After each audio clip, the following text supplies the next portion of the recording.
How is Reuben moving around as opposed to compared to last week? He's moving around good. He's I mean, high ankle sprain. You're always going to have little things here and there that pop up, but he's one tough son of a gun. So excited to see if he can get through the week so we can get him back in action. And I know those positions are kind of similar, but him playing the mic, what kind of adjustment is that for him? Communication, getting people lined up, controlling the huddle. There's 10 other guys relying on him to make sure that he's getting the call out of his mouth in the huddle, getting close calls. He doesn't have to outline everybody, but they need to hear his voice. So that's the only thing. He's no longer a listener. He's a communicator. Is that all about that position?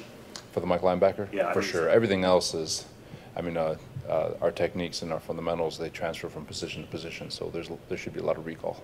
I know he's early in his career here, but I would assume there's kind of an inherent element of leadership that goes with that position. Do you feel like that's a role that he could kind of step into now with Navarro? You know, I've mentioned it to y'all a while ago. I believe everyone can be a leader. Servant leadership is the ultimate form of leadership. And it doesn't matter how long you've been in the league or how young you are. Everyone can serve one another to help everyone around them get better. The Mike linebacker, I get it. He's looked at like he's a leader, but everyone can lead. On this football team, everyone can lead in life. It just depends on what you view as leadership. And for me, if you're helping the people around you get better in any form or fashion, that to me is leadership. So to answer your question, yes, I think he can, just like everybody else can. Al the other day said that Solomon took a step back in Indy but played a lot better in Washington. What did he do that was better specifically this past Sunday? You know, for Solomon, there's I don't want to say every day is a new day, but there's always learning. There's always something that he's going to learn, and you know, with us having so many injuries on the defensive line, having to move people around, there's a learning curve for him to go from one position to the next. But for him to get settled into a position and do the same thing 2 weeks in a row is a perfect example of where you see a guy like Solomon who you give him something to do and he's gonna get better because of the way he works and the way he approaches the game. So the effort was the same, the intensity was the same, but his ability to react quicker was probably a little bit better just because he was comfortable in what he was being asked to do being asked to do it for the second week in a row. Is he going to continue to have that role even with Arik? We're going to do everything we can to make sure that we keep him exactly where he is, so we don't keep moving him. That's going to be on us as coaches to make sure that happens. I think real quick, the two guys who were added, Bull is going to play the three technique, and the other guy is the end. You know, we're working through that, but it's like I said,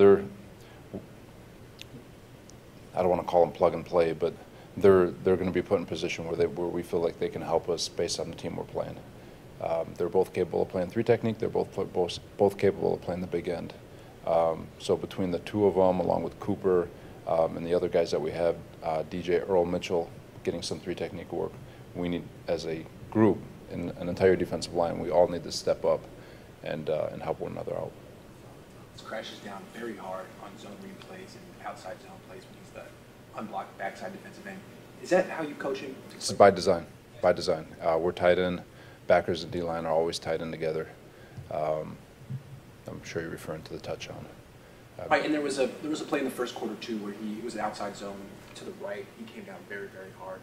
Just wondering, are you? Was he also to the right, or was he play side, or to the right of the defense, flowing toward the right of the? So he was backside. Yes. Yeah. So he's a chase flat player. So the way we coach it, for sure, that's exactly the way it's taught. And he's not taught to also look at the quarterback and No. So when you're in his position, you get play away like that. If you start working on that, they're looking. We recognize that we're giving up boot, and we've got stuff for boot answers. We have all that stuff already built in. But if he hesitates at any point, especially versus zone teams, they can roll it back into that B gap. And if he hesitates for a second, that B gap gets really, really big. And so our ends, we have them moving. And if the offense wants to make it a boot game, we have an answer for their boot game. So what was the breakdown on that touchdown run by Cousins? Did Thomas do the right thing on that play? He did. He did. We knew Yeah, tackle captured our linebacker. Yeah. What's the objective for you guys when against Indy when you decided to use that 3 cornerback rotation? With Witherspoon,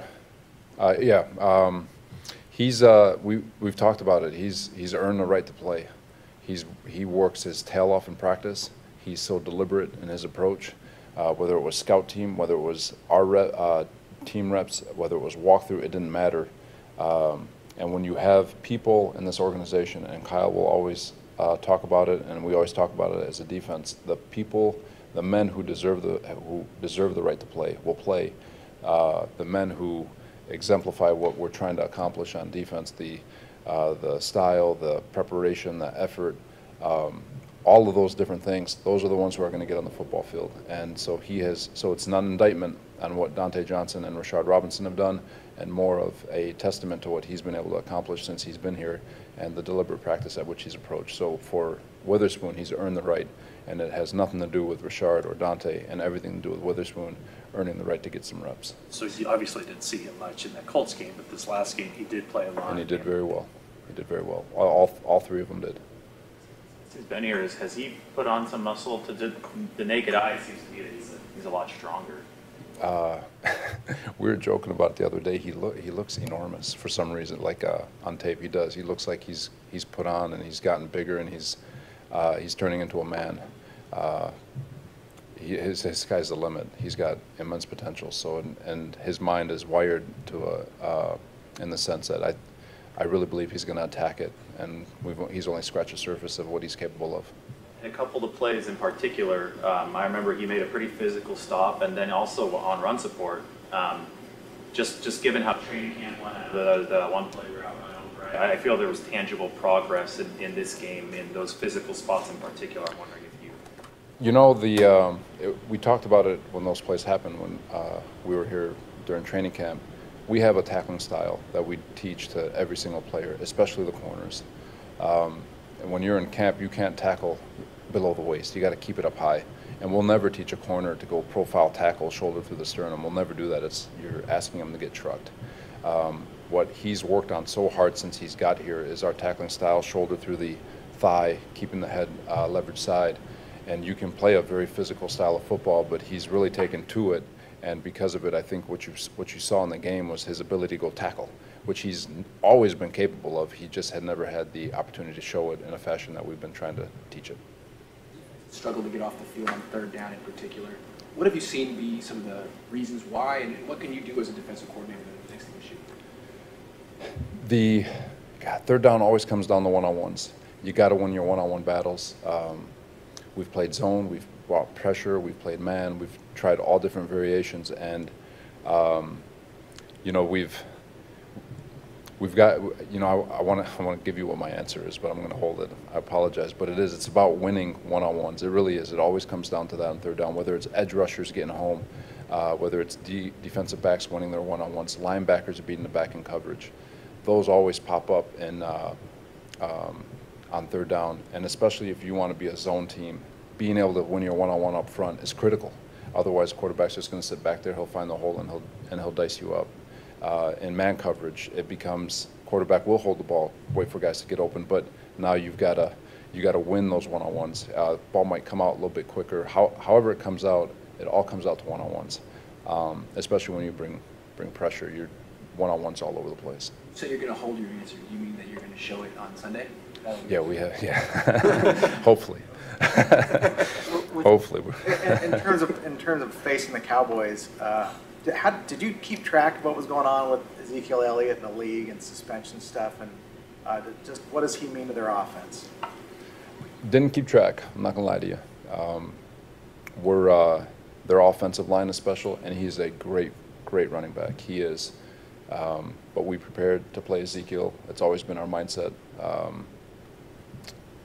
So I never thought twice about it. He does mean a lot to their offense because of the style he brings. He's a very physical runner. He's a downhill runner. He's good out of the backfield. He's good in pass protection. And then you couple that with the physicality of their offensive line and their athleticism. That's why they're one of the best offenses in all of football, especially running the football. So it's a great challenge. Can't wait for it. Can't wait for it because because I feel like we're pretty good against the run too. So it's gonna be fun. I can't wait. With Arik playing 10 snaps on Sunday, going forward, is he going to be in that similar role as the third safety, or is he going to get ramped up and maybe reclaim that starting job as he gets healthier? Working through it for the week. You know, we're still trying to make sure that he's completely healthy. So.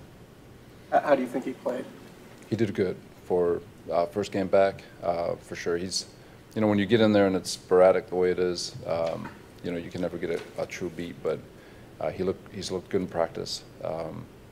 And so we as coaches have to find a way to get our best 11 on the football field, and so that's a challenge for the week. Is Jimmy Ward your backup nickel right now? Right now, you would say he is, yes. Couple more? With Arik out, does that make it more important for you guys to get Dakota hopefully back in the lineup here soon? It does. We need some reinforcements on the D-line for sure. With Aaron Lynch being out, Arik Armstead, who for the last 2 weeks had been playing some very, very good football. He really was. So I'm really hurting for him. I'm not gonna lie to you. But we all the men in that room need to step up for one another so we can continue dominating the line of scrimmage the way we have from a run perspective, and of course Dakota, the edge rush that he can provide for us to create space for those inside guys. I saw Arik was taking some heat on social media for not putting a club on his hand, and then he showed, well, if I could play with a club on my hand, I would, because he did in Oregon, I guess. Yeah. So was that just a situation where this injury wasn't? It is. I mean, Arik played a quarter and a half with that broken hand. He's a tough son of a B. He is. He is. He's tough, and I will never question that man's toughness. If he could have played with a club, he would have played with a club. If he could play with one hand, he'll play with one hand. It's just unfortunate the injury had the location of where it was, but he did. He played a quarter and a half with it, and he actually dominated the man in front of him. So it's just an unlucky break on his part. Shoot. It was his left hand. His left hand.